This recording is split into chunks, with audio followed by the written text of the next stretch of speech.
प्रकार की बयानबाजी नहीं करनी चाहिए और इस कृत्य के लिए अखिलेश यादव जी को माफी मांगनी चाहिए। भूपेंद्र जी, जहां एक तरफ भारतीय जनता पार्टी लगातार कार्यक्रम कर रही है, वहीं पर अखिलेश यादव लगातार सवाल उठा रहे हैं।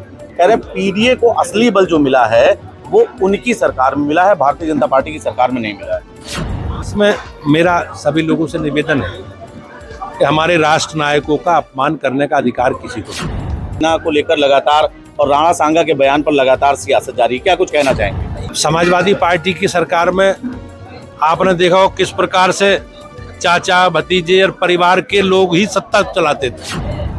दलितों के प्रति अगर किसी ने भेदभाव किया है तो आप समाजवादी पार्टी का पूरा track record. Bharatiya Janata party की प्रदेश अध्यक्ष भूपेंद्र चौधरी आज बाराबंकी में मौजूद रहे। इस दौरान मीडिया से बात करते हुए उन्होंने वक्फ बिल को लेकर बड़ा बयान देते हुए कहा कि बाबा साहेब भीमराव अंबेडकर के लिखे संविधान के तहत देश की संसद को यह अधिकार है कि किसी भी सुधार की दिशा में कानून बनाया जा सकता है। भाजपा सरकार ने वक्फ कानून लाकर देश के गरीबों को उन जमीनों का लाभ दिलाने का काम प्रशस्त किया है, जबकि अभी तक वक्फ की जमीनों पर घोटाले होते आए हैं।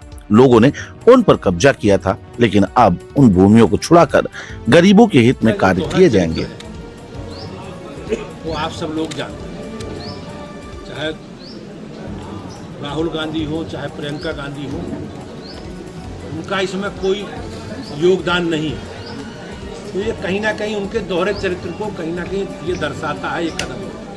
वहीं अखिलेश यादव की पीडीए विचारधारा पर बड़ा हमला बोलते हुए बीजेपी प्रदेश अध्यक्ष ने कहा कि सपा सरकार में दलित महापुरुषों का नाम मिटाने की कार्यवाही हुई है।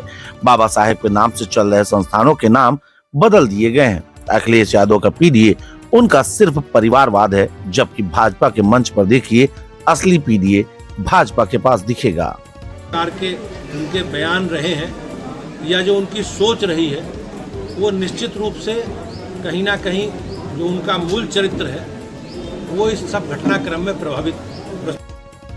वहीं मौजूदा समय में राणा सांगा पर समाजवादी पार्टी के नेता के द्वारा दिए गए विवादित बयान को लेकर बीजेपी प्रदेश अध्यक्ष ने अखिलेश यादव पर बड़ा तंज कसते हुए साफ तौर पर कह दिया कि समाजवादी पार्टी ने हमेशा महापुरुषों का अपमान किया है और यह सपा का चरित्र है। दिखता है जहाँ तक रामजी लाल सुमन जी का बयान है, राष्ट्र नायक राणा सांगा के बारे में उनका ये बयान कहीं ना कहीं निश्चित रूप से जो उनकी मानसिकता है समाजवादी पार्टी की, समाज को जाति के नाम पर तनाव पैदा करना, टकराव पैदा करने का, वो उनके एजेंडे का हिस्सा है। लेकिन मुझे विश्वास है कि हम सब लोग मिलकर इस प्रदेश की शांति के लिए, इस प्रदेश में सुरक्षा का वातावरण बना रहे, इस प्रकार के लिए काम करेंगे। भारतीय जनता पार्टी के प्रदेश अध्यक्ष भूपेंद्र चौधरी आज बाराबंकी पहुंचे हैं, समझेंगे उनसे। आज बाराबंकी आए हैं, क्या कुछ पार्टी की नीतियों से अवगत कराने, क्या कुछ कार्रवाई? भारतीय जनता पार्टी के स्थापना दिवस के उपलक्ष्य में हमारा एक पूरा पखवाड़ा एक कार्यक्रम चल रहा है और उसमें हम सब लोग गांव-गांव जा रहे हैं। तो सभी गांव में जाकर अपनी सरकार के 8 वर्षों का और 11 वर्षों का कामकाज का लेखा जोखा हमें जनता के बीच में रखना है और बूथ समिति पर हमें बैठक करके अपने आगामी कार्यक्रमों और अभियानों की जानकारी करनी है। अच्छा भूपेंद्र जी, जहां एक तरफ भारतीय जनता पार्टी लगातार कार्यक्रम कर रही है, वहीं पर अखिलेश यादव लगातार सवाल उठा रहे हैं। कह रहे पीडीए को असली बल जो मिला है वो उनकी सरकार में मिला है, भारतीय जनता पार्टी की सरकार में नहीं मिला है। समाजवादी पार्टी की सरकार में आपने देखा हो किस प्रकार से चाचा भतीजे और परिवार के लोग ही सत्ता चलाते थे और उससे अगर आगे बढ़ते तो बिरादरी तक सीमित थे। तो ये जातिवादी लोग हैं, ये समाज के सब सर्व समाज की को लेकर साथ नहीं चल सकते। ये केवल निगेटिव एजेंडा चलाने वाले लोग हैं और आज प्रदेश की और देश की जनता इनके सारे एजेंडे को समझ चुकी है।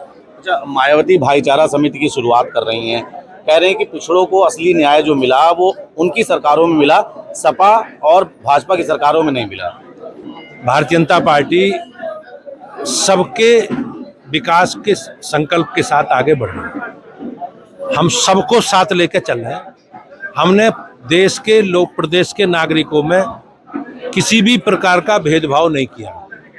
माननीय प्रधानमंत्री जी का जो संकल्प है सबका साथ, सबका विकास और सबका विश्वास, और भाजपा भी आज सर्वव्यापी और सर्वस्पर्शी स्वरूप में सबके सामने एक अंतिम सवाल लेंगे कि आगरा में करणी सेना को लेकर लगातार और राणा सांगा के बयान पर लगातार सियासत जारी, क्या कुछ कहना चाहेंगे? इसमें मेरा सभी लोगों से निवेदन है कि हमारे राष्ट्र नायकों का अपमान करने का अधिकार किसी को नहीं, और निश्चित रूप से जो कृत्य या जो बयानबाजी रामजीलाल सुमन जी ने की है, वो सीनियर नेता है, उन्हें इस प्रकार की बयानबाजी नहीं करनी चाहिए और इस कृत्य के लिए अखिलेश यादव जी को माफी मांगनी चाहिए। ये देखिए कहीं ना कहीं बड़ा बयान निकला है। बीजेपी प्रदेश अध्यक्ष ने साफ तौर पर कहा रामजीलाल सुमन ने जिस तरीके से बयान दिया उस पर अखिलेश यादव को माफी मांगनी चाहिए। बाराबंकी से कैमरा 999 के लिए नीतीश मिश्रा।